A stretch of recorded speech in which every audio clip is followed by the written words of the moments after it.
That is so true. Oh my gosh, you can just be like this. And he's like, who said that? I didn't even say. It was super scary because this is literally. Hello, my name is Brendan. I'm from the United States. I am a Marine combat veteran who's fought in 2 campaigns in Afghanistan. Now, I am living in South Korea where I'm a professional MMA fighter.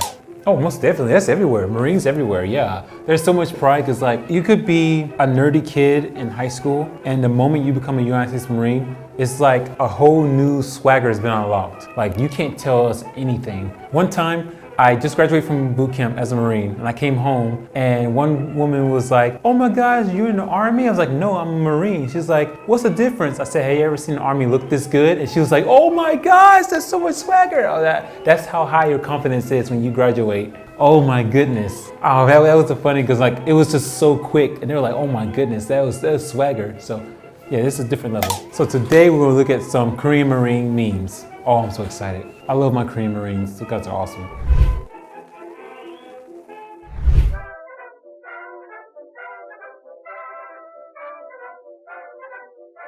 That's sort of similar. I guess when they become Marine, they get their name tags, right? It's different. In US Marines, it's phases. So phase 1, we don't have anything whatsoever. And then the moment we become Marines is when we get our Eagle Globe and Anchor. And at that moment, you are a Marine, regardless. Once you get your Eagle Globe and Anchor, you are officially a Marine. You finish. It's really different between US Marines and Korean Marines. You get your name tapes and all that stuff later on in training, but the moment you get your Eagle Globe and Anchor, you are a Marine. There's no more messing with you, there's no more punishing you or nothing like that. You are a Marine. So that last week, they leave you alone for the most part. Oh, I hate that.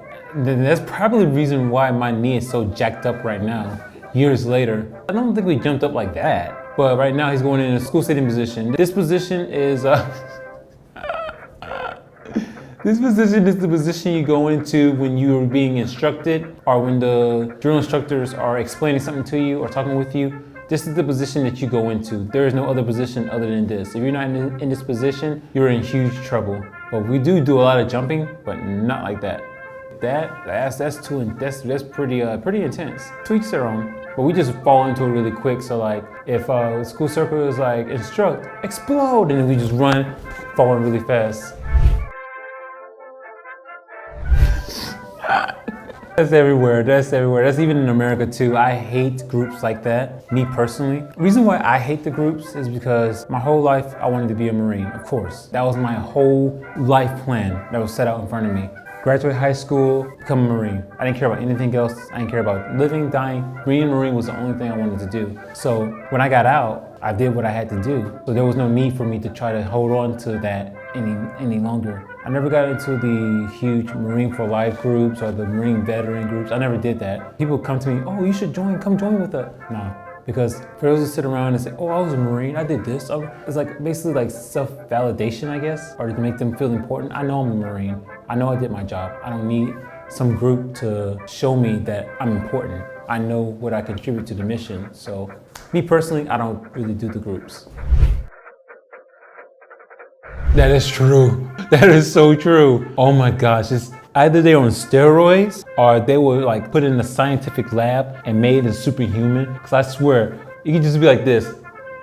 And he's like, who said that? I didn't even say. That's how powerful their senses are. It's like super heightened. You can just open your mouth and then hear it. Or if you just like, who moved? I'm like, so it's super scary because this is literally like that. They're not over exaggerating. They literally can hear and see everything. So basically whatever you do, just know that they know it. So don't do it because you will die. Oh my gosh, I learned discipline because I never would touch my face. It would be like, we call them scent fleas or whatever, which is like mosquitoes. They'll come and they'll bite the crap out of you. And you have to stand at attention and you can't scratch your face or slap or anything. So they're biting the crap out of you. You just standing there like, because the moment you try to reach up, they already know. And you're like, holy cow. Now the whole platoon is being punished because you couldn't have that one bit of discipline. That's happened before. Now, I didn't do it. No, who am I kidding? Yeah, I did. I think I did one time. But most people that do it, we all get punished, so. Ooh. What are they doing? Like stepping their feet together? I don't recommend that. I know one guy in boot camp who failed at climbing the rope. He couldn't even go up the rope, and he fell down and snapped his leg and ankle. So, I mean, if guys are that weak to get up the rope, I mean, you can only imagine if something happened they're doing punishment. Like, he rolls his ankle, and guess what? There's one recruit that can't complete training. Do more punishment, but it should be something that doesn't involve the joints like that. That's my personal opinion, because I see something happening anyway like that, but what do I know? Oh my gosh, I got messed up so bad. Like, there's like mental punishment, physical punishment. I went through so many forms of punishment in the Marine Corps when I was in boot camp. It was ridiculous. 5 hours I got punished, 5 hours straight, not 5 hours, breaks in between. It was 5 hours straight. It was a horrible, horrible morning. We woke up at like 4:50 something, whatever that, and from that time until like roughly around 10 a.m. is when it was over. It involved a towel and water in the rain room. Rain room, guys, is shower room. It's not one of those little, you know, like the little Korean showers in your home. No. It's not like that. It's a huge, huge rain room, and it has showers all over. And it was a big bucket of water, and I had to dry all the floor. And some douchebag drill instructor came in, and I was almost done drying the floor. And he came in, and he just literally take the bucket and just whoosh, dump water all over the place as I just finished drying it. And then he's like, whoops. I'm like, what kind of whoops is that? He's like, well, Cleveland, you're not done. Get the scuzzing. So I'm more hours going around drying up the whole floor. I'm sliding everywhere. My arms are burning like a lighter. And I couldn't go until all the water was dry. It took forever. I was so scarred. A lot of the guys now, even people that graduate with me from boot camp, we always talk about that story. It's like Cleveland got messed up for 5 hours, scuzzing the floor with just a towel and water. It's a fun story.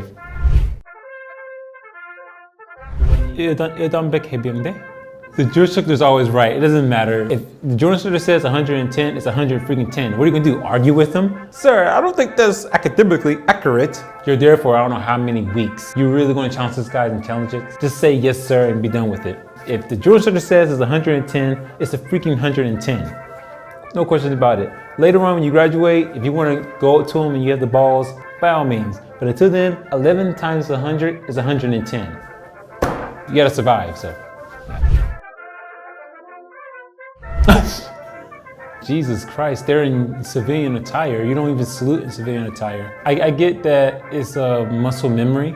I get it, it's still mentality, but yeah, that's one thing I hate about that. War changes people. So I'm pretty sure if they would all go to war, they would not be doing that anymore. I guarantee, because it was like that too. Like, we had I was a Lance Corporal, and there was someone else below me that came in later. He's a Lance Corporal, but I've been in longer. I went to war, I did these things. So there are some people that are like, oh, you have to say this to me because I'm your senior. But once you go to war and then you come back, even the guys that went to war with you that were sergeants, they're no longer sergeants. Yeah, guys went through the stuff together. So war changes the minds. You know, we realize that most things are not really as important. We respect each other for the seniority, but it's more relaxed after you go through something as intense as that.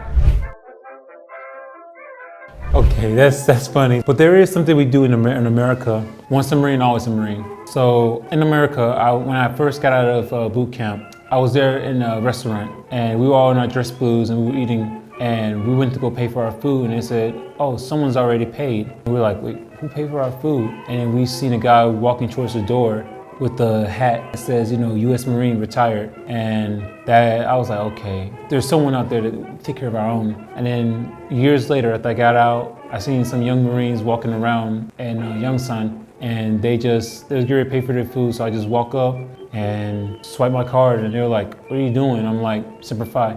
And then I just walk off. It's hard to explain it as a U.S. Marine. Like, this is such a brotherhood. Like, that's what we do. We see another Marine, we just automatically, it's more than just service and rank. It's a brotherhood. We take care of our own, so. But we actually pay for the stuff, so. Today was actually really good. There's a lot of things that was relatable. The military bearing and discipline and things. The only thing that was really different was the whole keeping the same military mentality even after your service, like, because I feel like it's already hard as a Marine as is, just doing your service. As a Marine, it's not only physical demanding, but it's mentally draining. They break you down, they turn you to something that is, to some in the world, is kind of disgraceful. So you already have been broken down and turned into a weapon. You have to maintain that discipline in the Marine Corps. So when you get out, as a Korean Marine, you have to keep that same thing.